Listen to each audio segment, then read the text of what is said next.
Так почему на самом деле может болеть плечо? Причины – это дисфункция самого плечевого сустава, плечевого комплекса, это дисфункции со стороны суставов на этой же конечности, это локтевой, лучезапястный, кисть, это дисфункции со стороны суставов нижней конечности, дисфункции таза, позвоночника, череп, зубочелюстная система, шея и дисфункции органов. И тогда в этом многообразии как понять, откуда конкретно у вас исходит проблема? Интересно? Поехали. Нужно понимать, почему и когда возникли проблемы со стороны плечевого сустава. Если у вас было падение на руку, плечевой сустав, возможно, эти проблемы травматического характера. Если у вас плечо заболело на пустом месте, то есть вы просто сделали движение, либо подтянулись, оно болит, здесь нужно разбираться, а что здесь до этого воздействия работало неправильно. Нужно понимать, болит ли у вас только плечо или параллельно болит противоположный коленный сустав. Тогда мы будем думать о том, что все-таки там возможна дисфункция со стороны нижней конечности.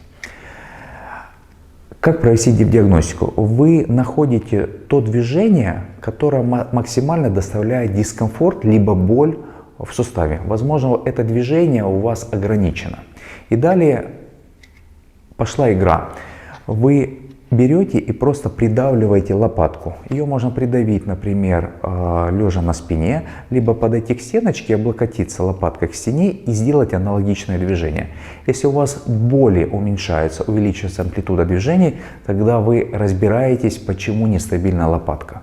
Другой вариант. Вы фиксируете, придавливаете ключицу и делаете аналогичное движение, максимально для вас проблемное.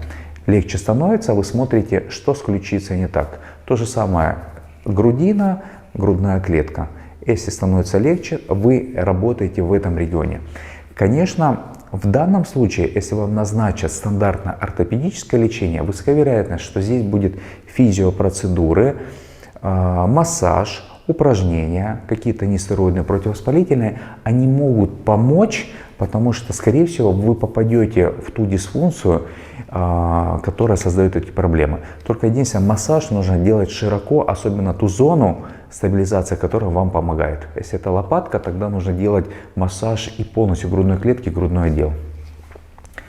Другой вариант, предположим, пациент когда-то падал на руку, он забыл, может быть, был перелом, и у него через 5, 10, 15, 20 лет заболело плечо. И во время подъема тяжести появляется боль. А в холостую, когда движение без тяжести, боли нет. Это может навести на мысль о том, что есть проблема в каком-то из суставов, и когда идет тяга через этот сустав, увеличивается нагрузка, возможно, это создает боль. Как провести диагностику? Очень легко. Вы берете эластичный бинт и фиксируете, например, локтевой сустав. И поднимаете тот же предмет, который до этого давал боль. Если у вас боль уменьшается или совсем уходит, то проблема боли в плечевом суставе зависит от дисфункции локтевого сустава. То же самое повторяйте с лучезапястным, с кистью. Если становится легче, лечить плечевой сустав локально, вот то лечение, которое вам назначат, оно будет без толку, потому что на самом деле нужно разбираться с суставом, который создает проблему. И делать блокады плечевого сустава, они могут снять воспаление связочного компонента. Но дальше вы снова будете нагружать, и они будут неэффективны совсем. Что может быть еще? Предположим, у пациента у нас по паттерну шага плечевой сустав, он аналогичен противоположному тазобедренному суставу. Так вот, если у пациента есть выраженный артроз тазобедренного сустава с противоположной стороны, либо какая-то травматизация со стороны нижней конечности, подворачивание стопы, голеностопного сустава, какие-то оперативные воздействия, то через паттерн шага, это такие смежные у нас движения, у нас могут быть боли в плечевом суставе. Как это дифференцировать? Вы, опять же, находите ту позицию, которая болезненна, и попробуйте сделать аналогичное движение, только когда нижние конечности разгружены. Например, вы садитесь на стул и делаете движение. Если у вас боли становится меньше, тогда это однозначно что-то в ногах, и вы по очереди можете, например, разгрузить Правую ногу сделать движение, не помогло. Левую разгрузили, помогло. Соответственно, есть какая-то проблема в левой ноге, которая опосредованно создает задает неправильный режим работы плечевому суставу, и вы его постоянно травмируете. На что может натолкнуть о том, что есть все-таки проблема в нижней конечности. Это боли плечо, сустав на ноге. Это боли, которые усиливаются, дискомфорт во время ходьбы при длительном стоянии. Вы подумайте о том, что есть проблема в нижней конечности. Лечение плечевого сустава в данном случае будет неэффективно, потому что нужно разбираться с тем суставом, проблемным на нижней конечности. Другой вариант – дисфункция таза. Есть связки в области таза, которые очень сильно ассоциированы и связаны с плечевым суставом, надплечьем, шеей.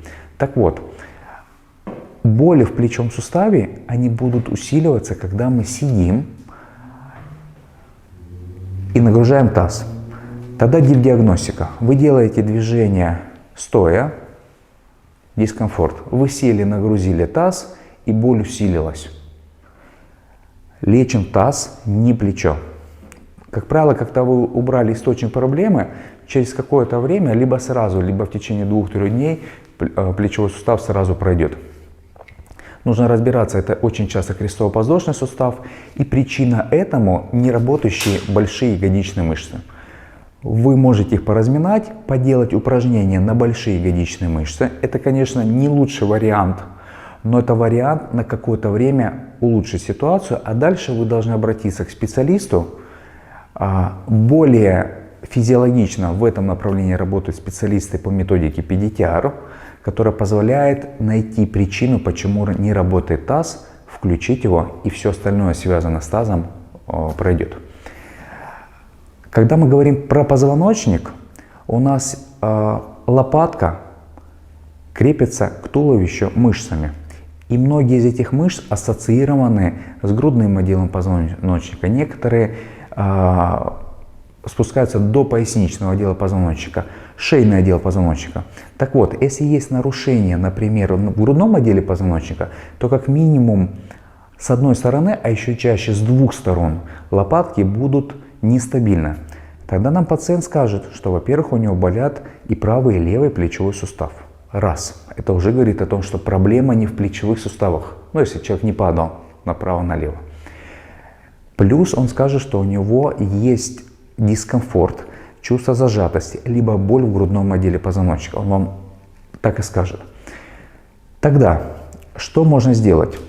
Вы можете провести диагностику. Лежа на спине, когда лопатки фиксированы, движение в плечевых суставах, оно будет менее болезненно, либо вообще безболезненно. И лечить в данном случае нужно именно грудной отдел, который создает нестабильность лопаток. Когда мы говорим про шейный отдел позвоночника, там также есть мышцы, которые участвуют в стабильности лопатки. При своей гипотонии они будут создавать нестабильность лопатки и нарушение плечевого сустава. Там есть мышцы, которые ассоциированы и с работой ключицы. И тогда у пациента будет боль в верхних точках отведения либо сгибания плечевого сустава. Вы подумайте, что это нарушение ключицы и, возможно, проблема шеи. Как провести быстро диагностику? Вы можете сами, одев воротник, есть такие воротнички, либо, если у вас под рукой его нет, ну, можно там шар замотать, либо при помощи близкого зафиксировать шею, и вы делаете движение. Если у вас боль уменьшается, лечим не плечевой сустав, а шейный отдел позвоночника. Поясница аналогично. Вы можете одеть условно бандаж, стабилизировать и делайте движение. Если боль уменьшается, ответ очевиден. Вы лечите и разбираетесь с поясничным отделом позвоночника, плечевой сустав трогать смысла нет. У нас эмбрионально, когда закладываются органы и ткани, есть ткани, которые закладываются рядом. И есть рефлексы, через которые органы ассоциированы с мышцами. Так вот, очень много мышц, окружающих плечевой сустав, ассоциированы с легкими, желудок, печень, сердце. И при дисфункции этих органов у пациента будут боли. Если орган не парный, например, легкое, право-левое, то при дисфункции правого легкого может, соответственно, беспокоить правый плечевой сустав.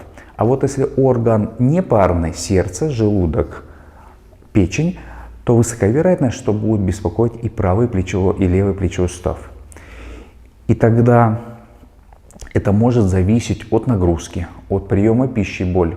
Вы можете положить аккуратненько руку над соответствующим органом и делаете движение. Если у вас боль уменьшается и становится лучше, либо становится хуже, соответственно, нужно разбираться с этим органом. И методика PDTR позволяет разобраться и с дисфункциями функциональными со стороны органов.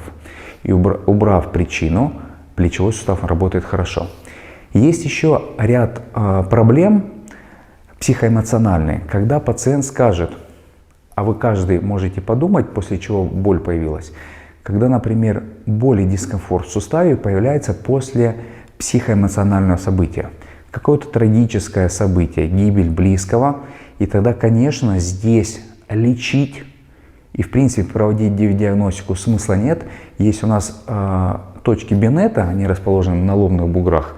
Вы можете положить руку на лоб и сделать движение. Если у вас боли становится меньше, то вперед метод PDTR уберет эту дисфункцию, и однозначно пациенту будет лучше.